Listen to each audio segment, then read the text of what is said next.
Kia ora, good evening. Welcome to one more session of Code Night New Zealand. And tonight it's going to be me. I'm bringing you guys like a interesting topic around building robust and resilient applications with Poly. I think it's going to be interesting because I'm going to bring like some questions. How do you handle transient failures in your applications? If you have used the library before, we're going to review some concepts and patterns. But if you don't know this library, we're going to go like to the details and explore like the coding level on how you can implement Poly in applications. So for those that don't know me, my name is Marcel Medina, and tonight I am your host and presenter. And just a little bit about myself. My name is Marcel Medina. I'm a software developer, Azure specialist. Um, I'm a playground enthusiast and coder. I've been coding for a while. And currently, I'm working as a practice lead at Datacom. This is my blog. And I'm going to be sharing a content that I created as a blog post. And I explore in details different sort of policies that we can use with Poly. I'm also like a Microsoft MVP, and I have like my QR codes for if you want like just to go through the my blog and posts I share with the community. Before we get to start, if you're coming like here for the first time, uh, I just would like to share that we are Coding Night user group. We're a community of developers. We love coding and we follow best practices on software development languages and technologies. In general, we have sessions more aligned to the Microsoft stack, but we are open like to any technologies, to be honest. But the intent of the user group is to enable developers with practical knowledge to excel and launch their careers, right? So that's always been like the main focus of the user group. So if you're a junior dev, you're gonna get like a lot of learnings from our sessions. If you're a senior dev, if you're a lead dev, for sure you're also like going to be reviewing topics if you're not learning those, right? So I think there are always good learnings that you get from our sessions. Also, I'd like to mention that we're part of AzureTire.com, we're a cloud native group that where we get to talk about the latest and greatest on the cloud native space, and also are sponsored by .NETFoundation.org, which is an open source entity that looks after the different .NET projects that the community contributes to. With no further ado, I'm just going to bring like to you guys a little bit of the agenda. It's going to be really straightforward. I'm going to explore like some concepts and going to go to demos. We're going to have lots of demos, lots. All right, so if you're a coder, for sure you're going to enjoy it. All right, let's just start with like a big topic, right? Like resilience. Uh, I brought like this concept from this ebook. Not sure if you guys know, but architecting cloud native .NET apps for Azure. So it's a free ebook that Microsoft made available on Microsoft Learning. You can download it. It's a PDF. In there, like brings like a lot of good practices on how to design cloud native .NET apps. But aligned to what I'm bringing here, I decided to pick like what's resilience, right? Resiliency is the ability of your system to react to failure, you still remain functional, right? So you want like applications facing errors, so they can be resilient. They can like perform as if nothing had happened. Imagine a service, right? And the service, let's say I created like my app. This app is going to consume a service. Maybe this service is down. I make like requests, getting response errors. My question is that like, would your application or any application that you worked before, would they behave well and smoothly, or you would just like face errors when operations don't work? It's the same. You could apply create like applications where things well apparently seem to work, even when things fail, right? So you have like a great experience for users. Um, and that's where like the poly library, uh, well, kind of fulfills the gap, right? I bring like this link so you can check like later from the Microsoft Learn website. And Poly was created like to fulfill this gap, right? So Poly is a comprehensive .NET resilience and transient fault handling library that allows developers to express resiliency policies influence in a thread-safe manner. So if you have like issues, transient failures, you can use Poly to smoothly handle that. Right? When I say smoothly, is that there are like different patterns adopted by on the cloud native space that Poly makes use of them and implements them as policies. And when I say in a thread safe manner, is that because Poly helps the applications with like on how to manage the threads and the different requests and the resources that are consumed by your by the app, by preventing that your app just crash, right? So I think that's an important point in here. And there's a well, I would say that this poly is well, it's very known because it's really powerful, right? I'm gonna bring it just like a name of different patterns, actually introduced by policies within Poly. They're called like the retry policy, right? Which is a retry pattern as well.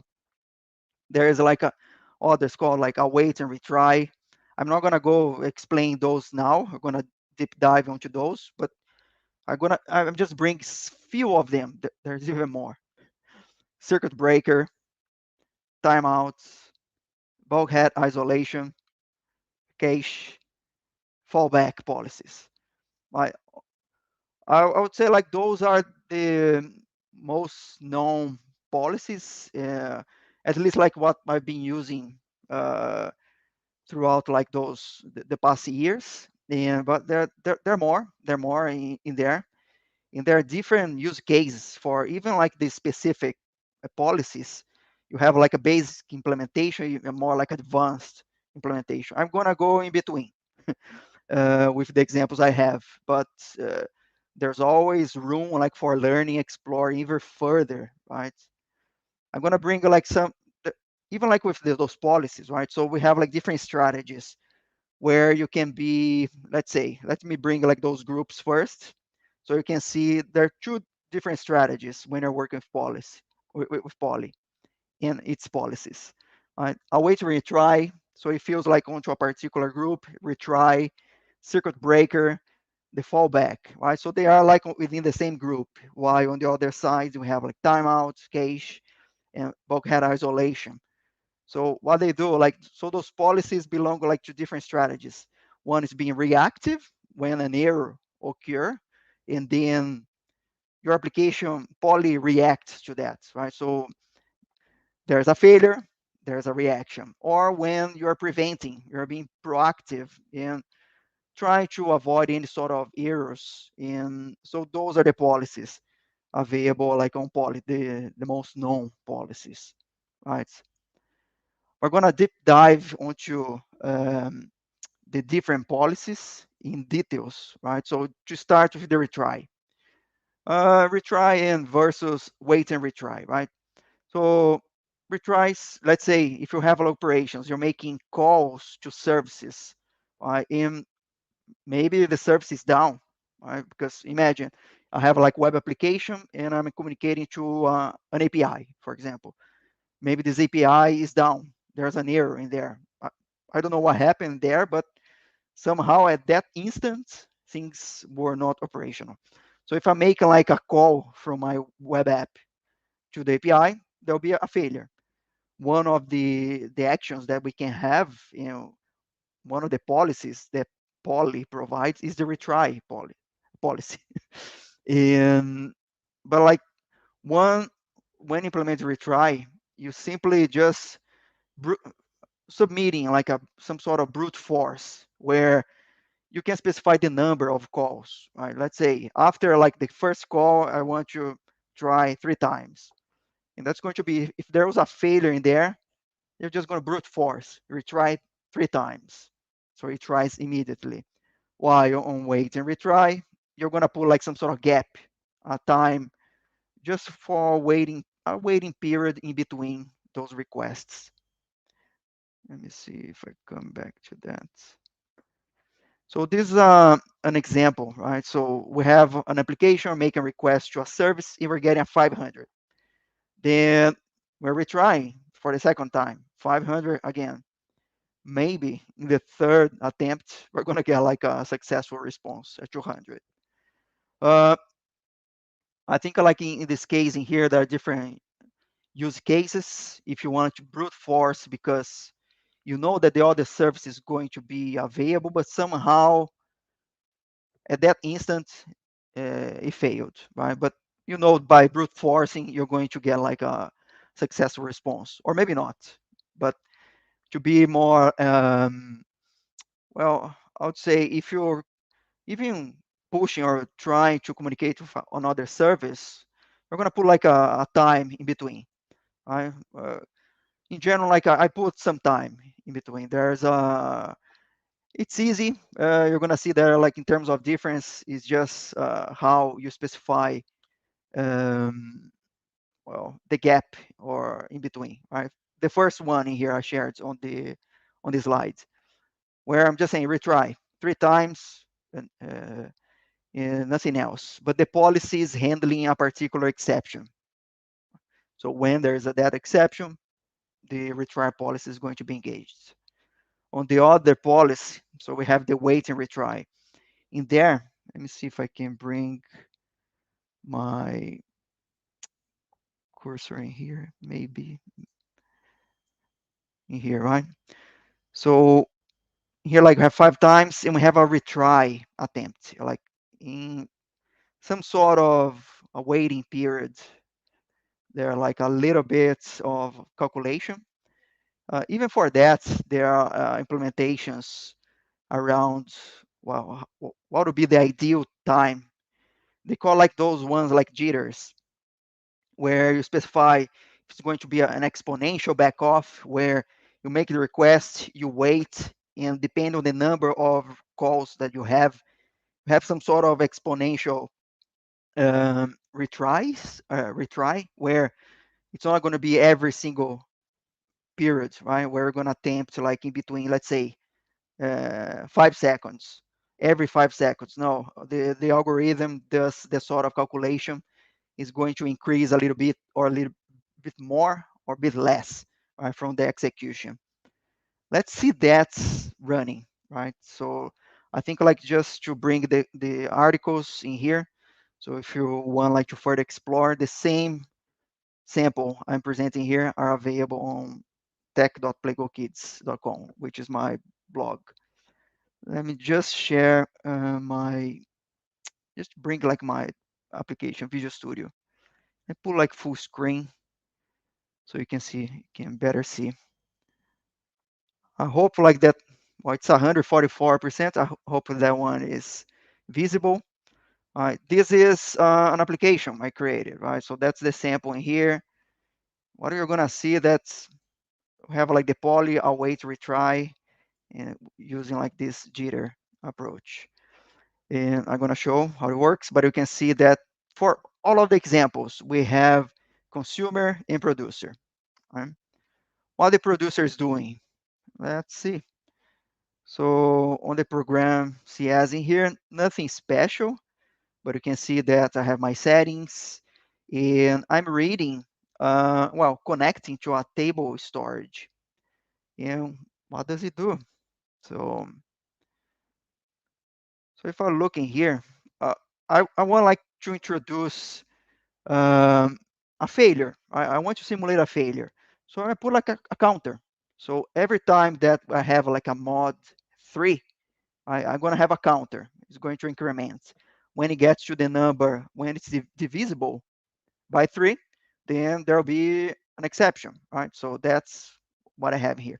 I have added additional flags, but basically that's the deal here. Like, uh, is failure enabled? It is enabled because I have put that on my settings JSON, which is this one.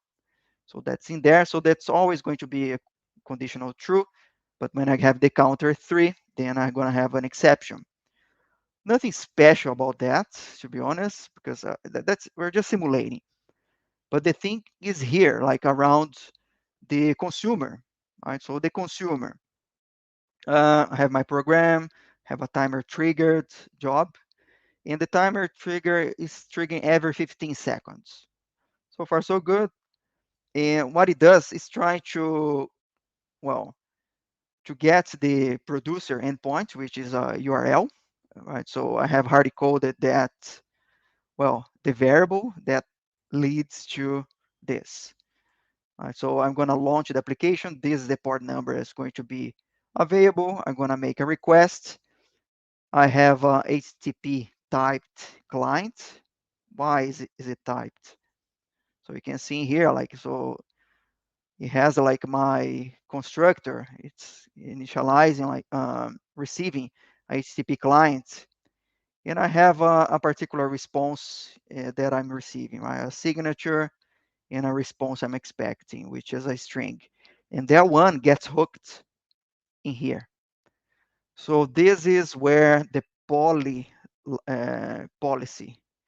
is added, right? During, well, it's the, when I'm hooking like the middleware and configuring the services. So if you look in here, nothing special. I'm just hooking the settings.json that contains those details I just shared. But in here, I have this, the correlated jitter backoff, which is kind of implements similar sort of exponential backoff. But what it does is that like it takes this median sort of delay. I'm saying here like for every single request takes 1 second, retry 3 times, but it's going to calculate, well, looking at 1 second in between requests. It's not going to be uh, exact, right? So every 1 second, there will be more or less. So that's, I think that's a good implementation of this jitter backoff. And what it does in here is that, okay, I have this policy that's going to act when I don't have a successful state code. Right? So everything in here that's not in the range, it shows in there. True if it's not in the range of 200, 299.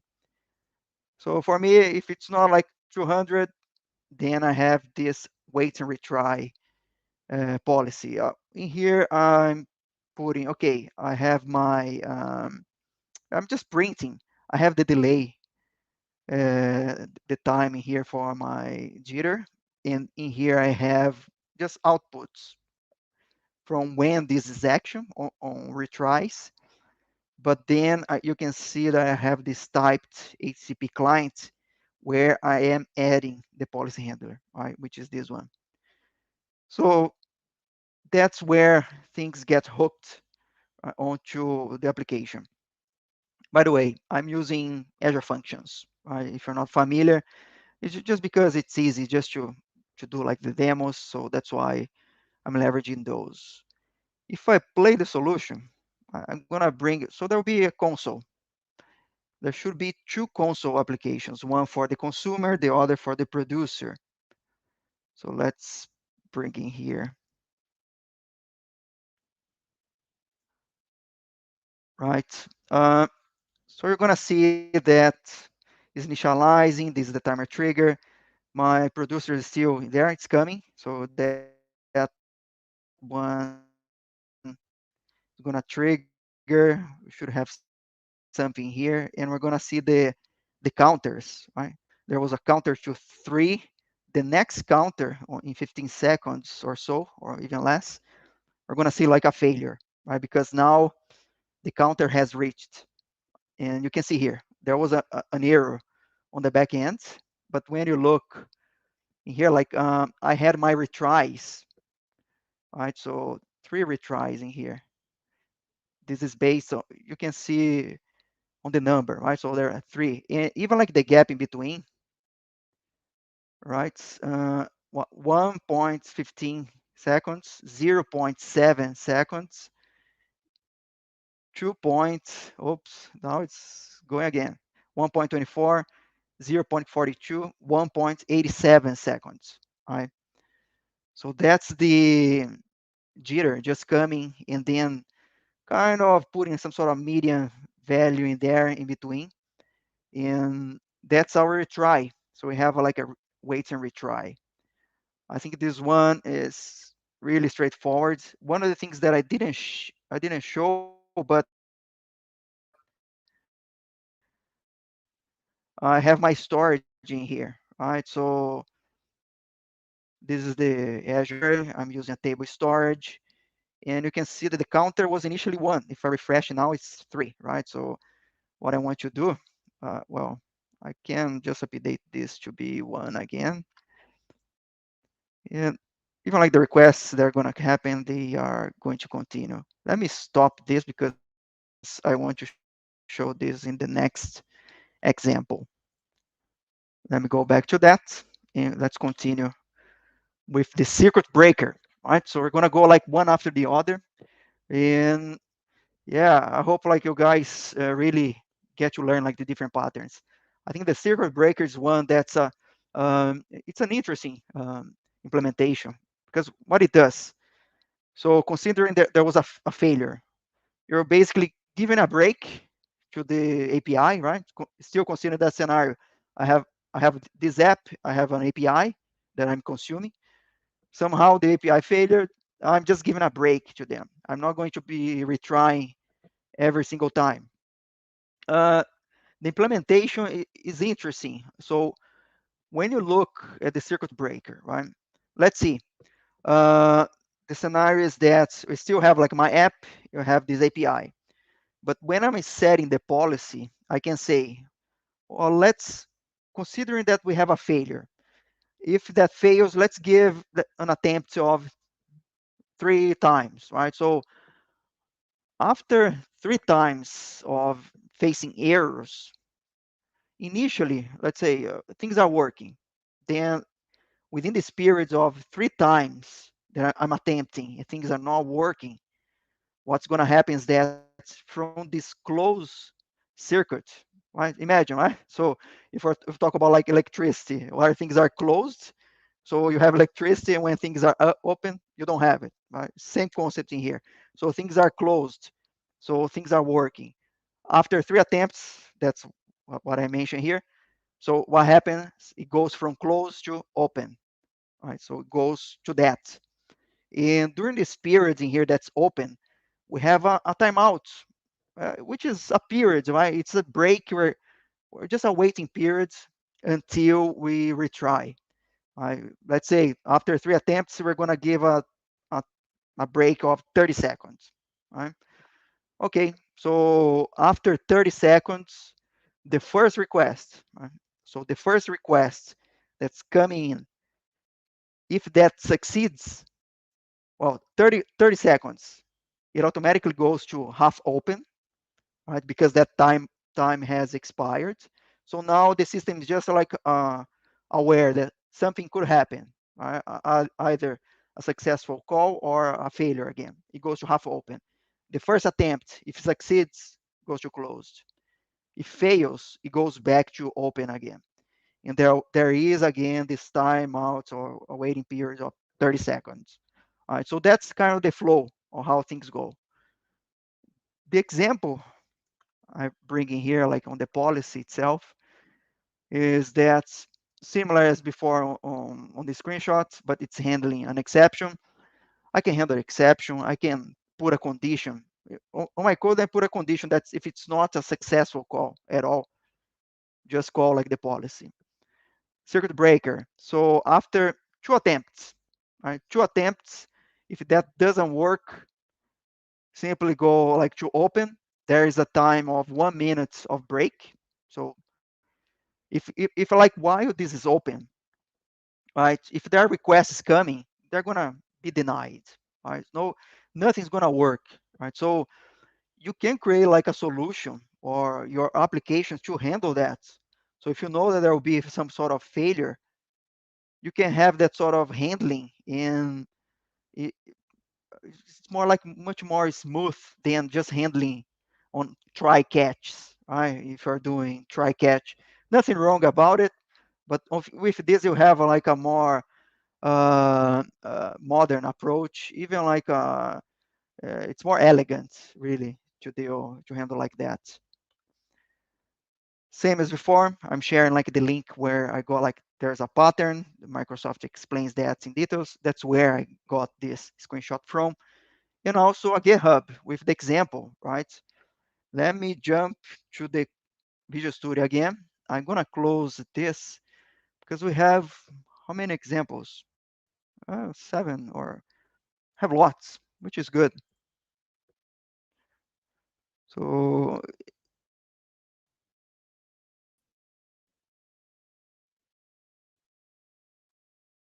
if you want to retry, feel free to download like those samples later on. Hopefully that's coming, that's cool.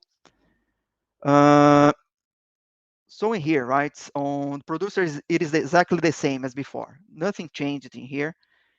It, the only thing that changed is that I put like 10, I changed like the waiting period, right? Like for like 10 seconds, it's still like timer trigger. So every 10 seconds I have requests being sent. It's doing the same thing, just as a counter. Grab the counter and prints the information. But the main thing is around, sorry, the program. So on program, same as before in here, I'm loading the variables from settings JSON. But when it comes here, I'm handling the same as before. If it's not like a 200, I'm gonna try 3 times. Right? Uh, Considering if there's an error, I'm gonna try 3 times. I'm gonna give it like a break of 15 seconds.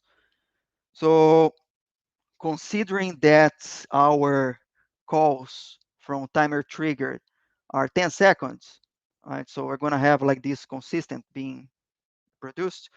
At some stage, we're gonna get the completely deny of the response. The circuit is completely broken, right? So, and when that happens, like for the different changes of the states, we're gonna be printing those. Same as before, I'm just attaching the policy to the handler of the HTTP client. Let me play that. I think things are good. Let me refresh. Hopefully, okay, counter is 1. Let me play, and then you can see. And let me share like full screen. Should have the other service being initialized, right? So timer trigger every 10 seconds. This one is going to respond to start like until it gets to when it gets divisible by 3. Until there, like there was something on the pipe, right? So first thing, it has failed. We got like 500 in here that was handled by, the circuit breaker was just not active. It's gonna try 3 times, right? So let's see one more. So right now it's going to, I think on the next, it's going to be open here. Can you see open? Open in here. Maybe if it was open, right? So, and now, let's see, hopefully I didn't, cool. So I try in here. I think like this stage is good. Even like there are further requests happening here, but that my screen's frozen. So you could see that after those attempts, there were 3. This was immediately open, right? There was a period of 15 seconds. What happened in here? I think like this was the last one. This was the last one that was kind of comprised the same sort of request. But on the next one, within that period of the time, we had this message. Right? The secret is now opened. And when that period passed, right, which was the 15 seconds, the following call, well, I'm still having like the issue where the counter is 3, so it's still divisible by 3, so there will be an exception. But on the first attempt, that one went to open. Where is the half open? Ah, here. So it went to half open, and then the first attempt, boom, it opened again. All right, so I think, yeah, it tried like once and failed again. Yeah, that's what the circuit breaker does. I think I kind of put on hold this, but anyways, and it keeps like that. Hopefully, well, this should be running. Yeah, so you can see. So it's on the waiting period, so it's not allowing at this moment. When it gets, it's gonna hit this one. We're gonna see like the failure again. It tries once, but now before it was half open, now it's open. All right. If we are to come in here and maybe if I'm really quick, put back to 1. Let's see. So there's a gap period here. It tried half open. It worked. It went back to close. Right. So half open, it worked. Boom. And that's how it continues. Here it's still like counter 2, 3. The next one is gonna fail. Uh, that's a circuit breaker. I think like from here we can go to the next um, policy. Let me close that and bring back the PowerPoint. This one. Cool. So we have approached the circuit breaker. Let's go to fallback. So what's the fallback? We're returning a defined response or perform an action. Okay, so what it means? So we're still handling an exception. We can have like other conditions. Really clever, right? So this is like we're going beyond what the basics, and well, we can create like conditions in here, like to concatenate or validate different types of exceptions, errors. But the main thing is around this fallback. This one, on this example, it's returning a blank value. That's it. Uh, Nothing else. While in here, we know that's getting some sort of, well, it's calling a function. But let's say that this function here could do some sort of logging. You could be performing any sort of action in here. And when there is an error, right? And it kind of graciously return a response to your application. I would say that. So considering you have an error, let's say you're expecting a string, right? Rather than getting back on an exception, we're gonna get, you could handle. You could say, okay, I'm expecting some sort of string, but then it turns empty. Empty would be fine. Okay, I can handle that on my application. Maybe return that for the user as well. So it allows you to kind of control, right, what your application can handle. I have this example in here. So let's go to the example and see how that works. Let me close this. I'm gonna bring the fallback.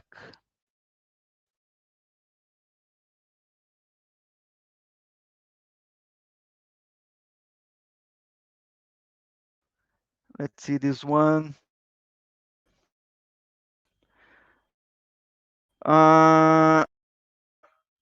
Same, have applied some changes on the different policies. This one remains the same, right? The main thing would be on, well, timer trigger, 10 seconds, getting the value.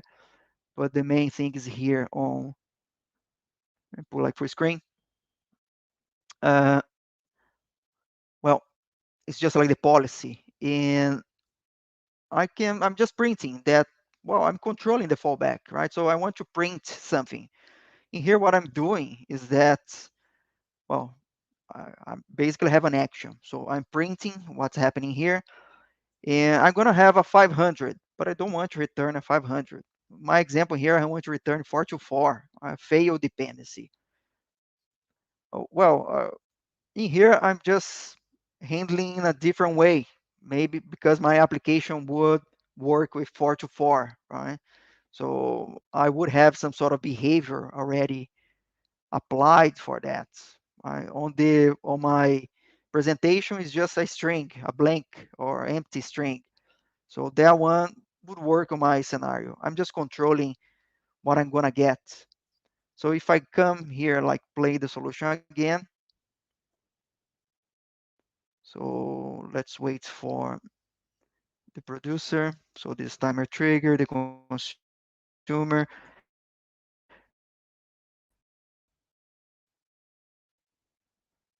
Let's wait for that. Gonna get a 500 in here. Well, I think the counter is one still. It's going to increment. But anyways, it's still not there. It's gonna go. It's coming. Should come now. Yeah, yeah. So I think that was already on three. And well, this. Um, so what happened? I had like a 500 here, but I returned 4 to 4. That's my fallback. Uh, so I'm intervening here. I am controlling what I want to receive. All right. So I think that's uh, the power of like the poly policies, right? So that's the fallback. Let's go back to the presentation. We have more, many more. But now from the reactive, we're going to the proactive policy, right? What's the timeout? Well, we just end a request when we want. So let's say I make a request, my applications make a request to the API. Let's say the API is taking like its time, just it's operational, but it's too long, like requests, right? So let's say it's taking like a minute for coming back like to the application. And your application have users, right? So let's say people are coming to do well. I think in the past used to be like that. When you're going to go to a concert and you're going to submit like a request on the website, right? You just want to book like your seats and pay like for uh, well, and pay just to attend like the concert. And then like some websites in the past they would have like this sort of influx of users coming, and they would make like requests. People would be kind of refreshing the screen every single time. Who knows would be underlying right that sort of website. Probably there were like APIs in there. So the more like requests you get, let's say something is really struggling with resource, uh, not only the service, the API is going to struggle, but your application is going to struggle as well. So you want just to define, okay, maybe after uh, up to 10 seconds, wow, no response, you just cut it. All right. So what it allows you to do it. You're being proactive on that. And the policy is really simple. I'm just here, like in this example, it's 2.5 seconds. After that, boom, it just cuts the request. This is the example from GitHub. Let me bring the application. All right. I'm going to close that and bring the fallback. Um, dun, dun, dun. Oh, sorry, the timeout. Not fallback. Fallback already. Seen it. Cool. In here, there'll be. I'm just checking here, like my screen's being shared. Yes, all good. So let's go to delay. What it's doing here? Uh, well, it's delaying the responses. That's the producer. So it's going to delay by a minute. All right. But what I am doing here, every 10 seconds, I have a request. And but what's about my middleware here, where I'm hooking the services? I have a timeout policy, but 10 seconds. Timeout after 10 seconds, and I'm hooking to the HTTP. clients. Let me close those screens and start that one. Cool. Let me bring the other one when it comes. It came to my other screen. So now it's already divisible by 3. So we should have, I don't know, actually, for, forget about what I said. This is just like the delay. So that was a different implementation. Email requests, this should be happening. Yeah, so it's hanging there, but now it already cut, right? So it's not gonna be waiting. I think like the time that it got started, this one was already counting. This now it's full time, like 10 seconds. There was a response in here after 1 minute, but this one already, well, cut it, right? The timeout policy did not complete. Because of that, did not complete. Uh, Powerful. There's even more powerful policies for us to explore. Let me come back and share, continue sharing that. Cache. So imagine, so we have like multiple requests for the same sort of endpoint. And let's see, if I talk about temperature, well, what's the likelihood that the temperature is going to change in every single minute? Probably that's not going to happen. So we could like cache some sort of answers or responses if we are querying weather sort of API, right? So you don't need to be retrieving that every single time. So you could put like some sort of cache in there, waiting periods, you make the request, you get back what's available on cache. Uh, the flow in here, it's just like imagine that this is our app. It's going to make a request.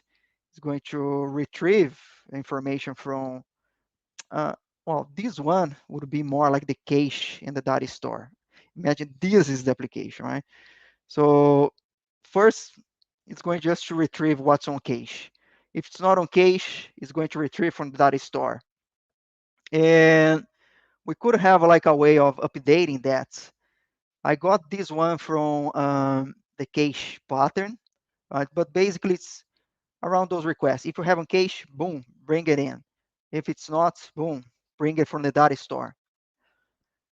It's interesting that we can implement different ways with cache. There is a particular interface called I cache provider, or yeah, that's it. So it's an interface called iCache provider. What it allows you to do, it allows you to implement your own version of your cache. Would you do that? I don't know. Like in general, you tend to use what's available out of the box, right? Like in here, I'm using memory cache, which is part of the ASP.NET Core. Right? There are other implementations, distributed cache provider. If there is anything that's specific, you have the interface that you can implement it. Right? That would be a much more advanced use case, but you don't need it. There are different use cases. For the example here, I prefer use memory cache, right? So, but what it does, I'm taking one particular feature of ESP.NET Core and embedding, combining that with Poly, and that what allows me to do it. Poly.cache, policy.cache. I'm providing the cache provider, and say this one it says okay 5 minutes, right? So that's the period that where cache is going to be available. This is the cache aside, right? Cache aside pattern, and Poly implements that. Uh, it does exactly that, right? Because even like after the period has expired, if you make the request again, okay, it's gonna bring it and gonna put it back onto cache. So that's the full like implementation here explains on the diagram.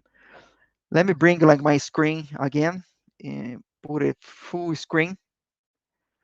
Oh, good. Let me close that and bring the other application. Have this cache.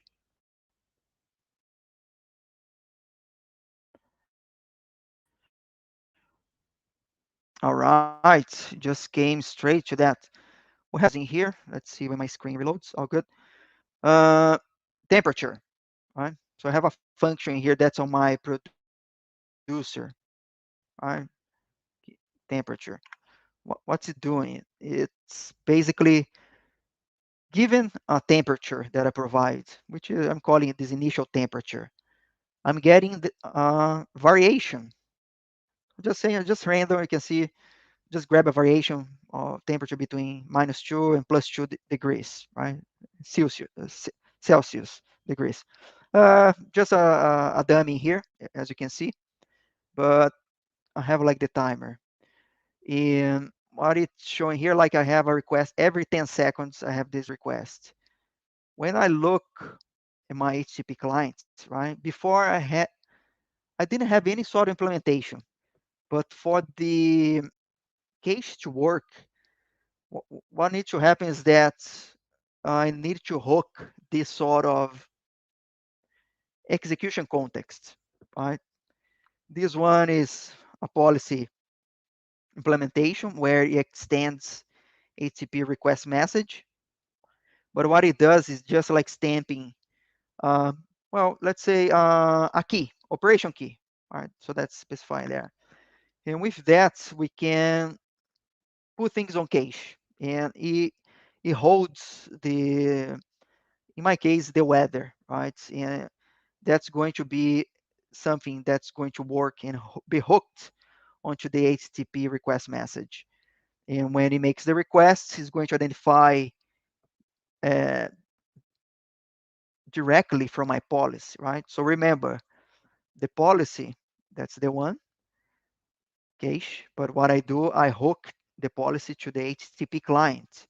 So by hooking to that, right, it gets in here, hooks the policy, but the policy is only going to understand when I set the execution context. So that's important. Don't miss that. So otherwise you don't get cache. Uh, this is like memory cache, right? Nothing special about it. But what I'm doing is that, well, wait for 30 seconds. Put on cache for 30 seconds. That's it.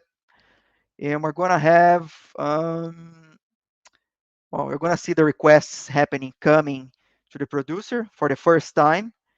And because we have a gap of 10 seconds, so we're going to see like the next two requests not going outbound, right? So it's not going to go to the API. Let me bring that. Let me close the previous one. I didn't do that. Let me start it.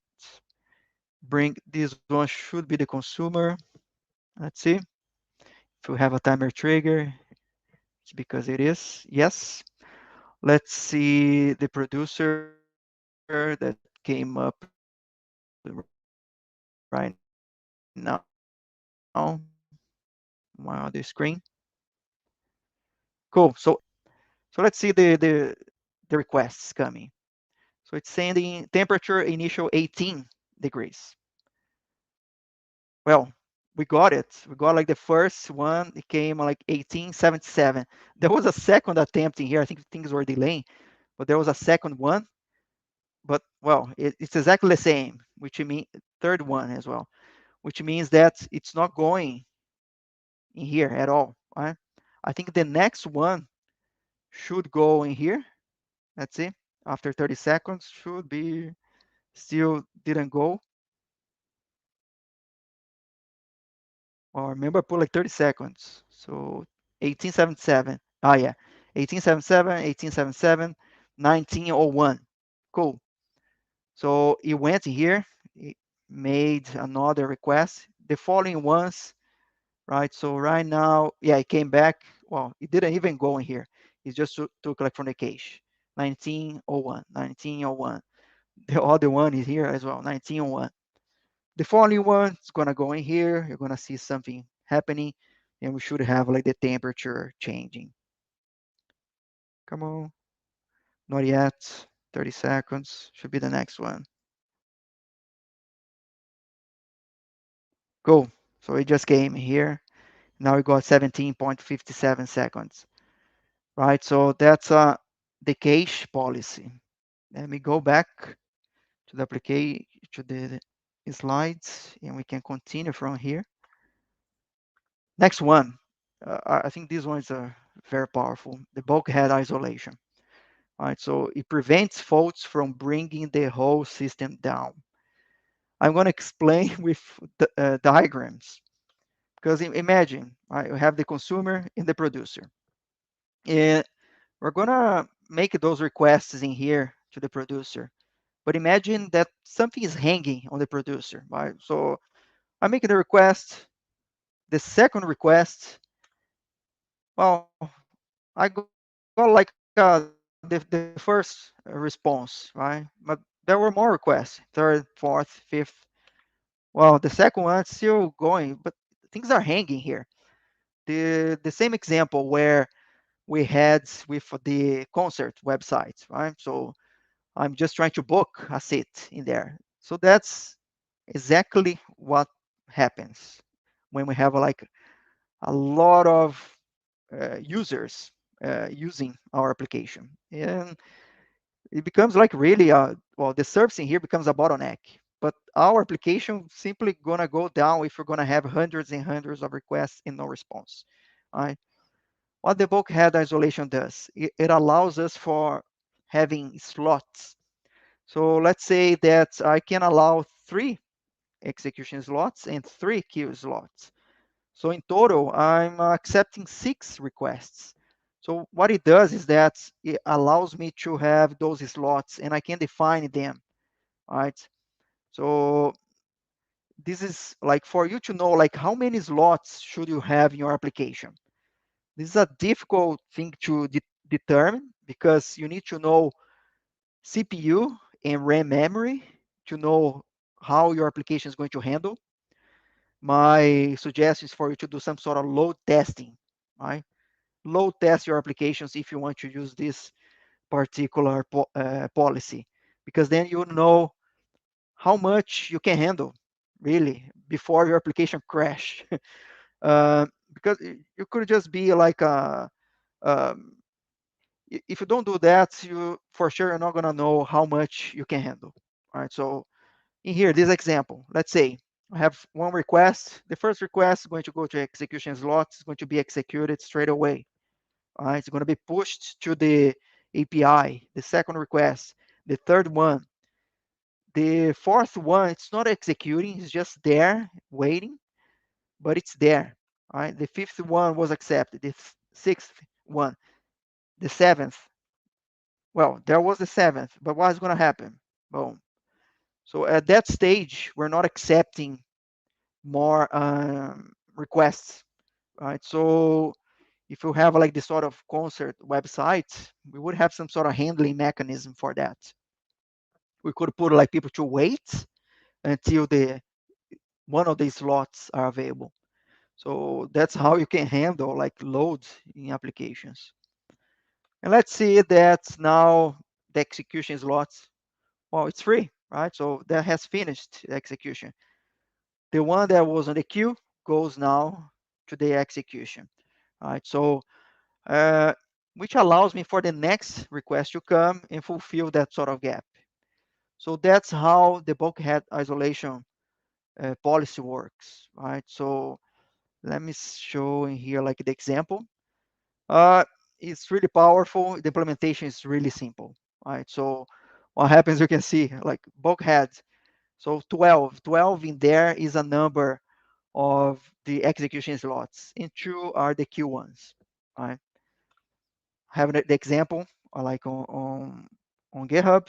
Let me bring the application here and share. All right, let me close the previous executions. I'm gonna close that, and let's bring the bulkhead. All right.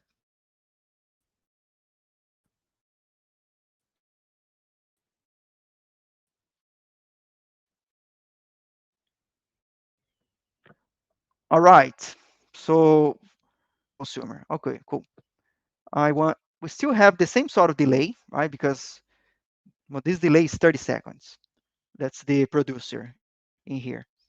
Uh, I just decrease because I don't want to for things to hang. I want to be able to simulate execution slots, queue slots, and when the slot is freed up, right? So in here, oops.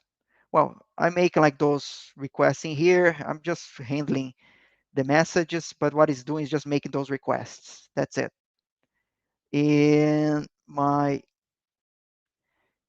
delay HTTP clients, so for the bulkheads to work as well, I need to have the policy execution context. Right? Don't forget about this.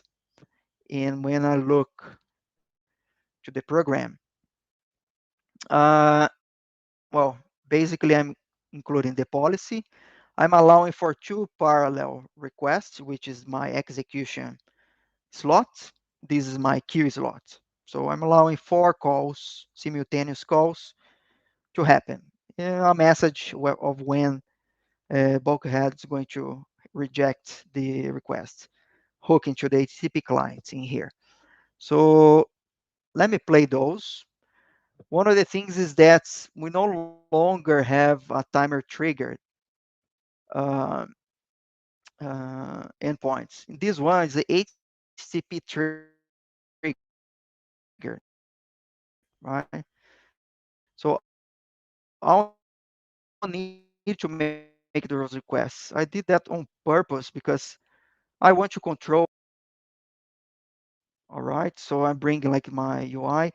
Uh, if you're familiar with this is well, Postman. I'm bringing here. So let's have in here. Like so, I have my service or my consumer, which accepts HTTP trigger. This is the one, the port 7067, right, which is the same as here. Hopefully you can see it. Here's 767, which is the same as this. I have 1, 2, 3, 4, 5 gets in here. Those gets are gonna hit those. So we should have, uh, well, I have a delay of 30 seconds. I should be able to trigger 4. On the 5th, we're gonna be throttled, basically. Let me do that. This executing. So we went there. This one is going to be executing as well. This one is going to be executing. This one is going to be executing. This one right now, it's gonna hang. And boom. All right. Well, execution was rejected. That was my 5th one. After 30 seconds, right, and you can see here that I printed in here as well. The queue are full. Execution was rejected. Uh, let's see. Oh, it has finished, right? So if I go now, I should have how many? Well, now 2 or more came back. 1, right? Go back to this. 2, again. It worked. This one is still hanging. Well, maybe this one, yeah, it passed the thresholds. So it's really clever. You basically controlling load in your applications, and you have full control of that, right? So that's one of the really powerful policies that I use, and yeah, I think this one is kind of the complexity of the implementation behind the scenes is crazy, but the implementation is so easy, right? And yeah, so that's really cool. Let me go back to the presentation. And we can mix strategies, right? So when you look like, so we have the reactive and proactive strategy. I can mix, I can combine them in a wrap. So let's say I could wrap, for example, a fallback, a wait and retry, or a breaker, circuit breaker.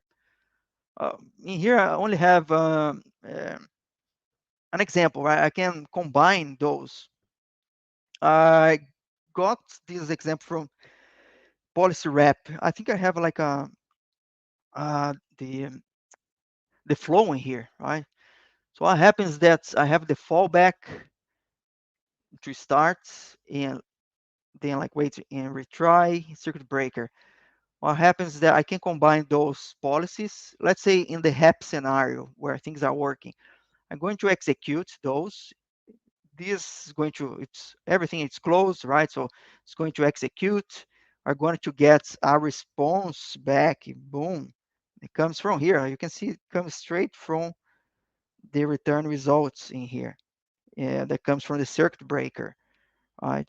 But when we have, for example, let's say there were errors, right? So first error, let's say, it goes in here, it fails, boom. It's going to reject, and it's going to go back to wait and retry. It's going to wait and retry. We're going to have our policy in here on the circuit breaker. Let's say wait for 3 times, or and then like it's going to fail, try, will not work. Let's say our wait and retry also is going to try for 3 times, 3 times, 3 times. So on the third one, this is going to be, well, rejected. This is going to be back, falling back to the fallback policy that's going to return the value. All right. One of the important things in here is how you combine the variables, right, or the numbers, the number of retries, or how you combine things. Because what happens, like the first, uh, in general, with the wait and retry, you have the first request. It fails if you have a retry of one. It's going to try again. So you basically have 2 calls in there, right? If you have like here an attempt of 2, and in here your policy is 1 retry, so let's just think. Our retry policies is 1, but our circuit breaker is of 2 attempts. So this is enough for that to be open, right? It's gonna try first, fail, second attempt, then it reaches uh, the policy in here, like the threshold. This is going to be open, right? For any future request is completely deny already. So you need to combine things, but it allows us to do that, right? Um, I just aware that we are going like beyond like the time that we have, but I would like you to explore the example I'm sharing here on this GitHub link, and I invite you to download that and do it yourself, right? Because that's a way of how you can learn, right? To do it, and uh, the examples are there. You can just tweak it and modify according to your variables. Right? I think like, let's see. I don't think like we have any questions in here, but hopefully that was really straightforward, right? In general, people need to see things happening to just combine the theory with the application, right? And that's one of the scenarios. Like the library is so simple, and you can just learn like so fast just by looking at how it works, right? But there are even more like advanced scenarios. I think like my intent in here is just to bring like some awareness for you, right? So if you're new to this, or if you are like an expert or a lead dev, for sure, like just by reviewing that, something that you have already explored, but it's always good to be just to keep fresh, right?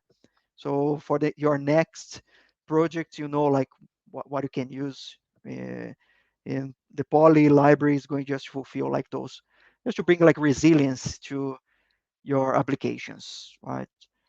With that, I'd like just to thank you to be here like up to the end, and I invite you like to the next sessions that we have on the user group.